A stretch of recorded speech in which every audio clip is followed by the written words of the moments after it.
Okay, so day 3 and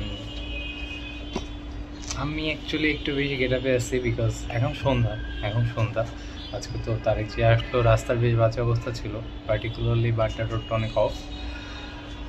gate আপে আছি because একটা দাওয়াত ছিল অ্যান্ড কালকার একটা দাওয়াত আছে রাতটা train.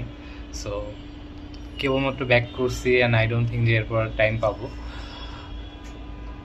Before I go, I wanted to make this video, and one thing that I didn't share in the day one is from day one I actually keeping track of this. These are little check boxes and these are little finance.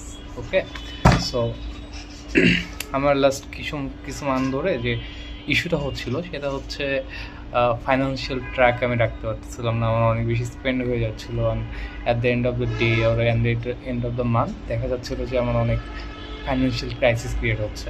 So একটা দিনে কী পরিমাণ cost হচ্ছে আমি lost করে ফেলতাম। So to get out of that situation আমি actually tested করছি and also to like আমার যে টাস্কগুলো একটা দিনের মধ্যে করতে হবে সেটা কতটুকু প্রোগ্রেস করতে পারতেছি, এটা হয়তো আমি সকালে ডিসাইড করতেছি আমি এই দিনে এগুলো করবো, বাট রাত্রে যে ভুলে যাই বা কোনো একটা টাইম ভুলে যাই যে আমার কী কী করা দরকার ছিল। সো যখন আমি বাসায় আসি just I open this and just দেখি যে আচ্ছা এগুলো বাকি আছে অ্যান্ড সো আমার কোনো টাইম শিডিউল নেই যে আমার এই টাইমে এটা করতে হবে। I just have this check boxes যেগুলো আমার আজকের মধ্যে করতে হবে। So I am just trying to follow up. প্রতিদিন সব কিছু হয় না, বাট ট্রাইং অ্যান্ড অ্যাকচুয়ালি এই জিনিসটা অনেক আমার হেল্পফুল হইতেছে লাস্ট 3 days ধরে। It's not a long term review, এটা 3 দিনে যা এক্সপিরিয়েন্স করছি যেটা হচ্ছে ফাইন্যান্সিয়াল জিনিসটা অ্যাকচুয়ালি আমার যে হিসাবটা রাখতে আমার সুবিধা হচ্ছে, কী পরিমাণে এক্সপেন্স হচ্ছে, কোন দিকে বেশি এক্সপেন্স যাচ্ছে, এই জিনিসটা আমি ট্র্যাক ডাউন করতে পারতেছি।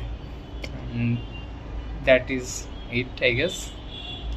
So aside from journal, having something like this really helps.